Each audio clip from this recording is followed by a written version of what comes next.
Dear children, ஒரு உருளையினுடைய ஆரம் மற்றும் உயரங்களுடைய விகிதம் கொடுத்துட்டு அதனுடைய வலைப்பரப்பு கொடுத்துருக்காங்க. உருளையோட ரேடியஸ் அண்ட் ஹைட் கண்டுபிடிக்கணும், ஆரம் உயரம் கண்டுபிடிக்கணும். இந்த விகிதம் அப்படிங்கிறத நம்ம 5:7ன்னு கொடுத்துருக்காங்க இல்லையா.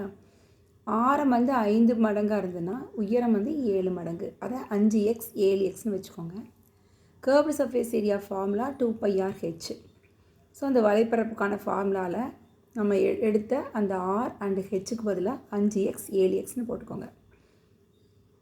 பைக்கு 22/7. இந்த 7 அடிச்சிடலாம்.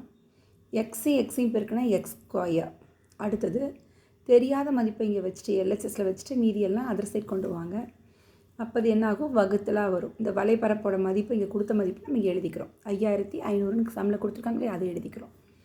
அடுத்தது நம்ம இது எப்படி கேன்சல் பண்ணலாம் அப்படின்றத பார்க்கலாம். இங்கே நான் ஃபஸ்ட்டு 5ஆல் அடிக்கிறேன். 1 1 0 0, ஒரு தடவை 0 0. அடுத்தது 11வது வாய்ப்பாட்டில் 2 தடவை, இங்கே ஒரு தடவை 0க்கு 0. 2ஆல் அடிக்கும்போது 100ல் பாதி 50, மறுபடியும் 2ஆல் வகுக்கும்போது 25. சரியா? எனவே x² அளவு 25. x² 25னா அதுக்கு வர்க்க மூலம் கண்டுபிடிச்சிக்கோங்க.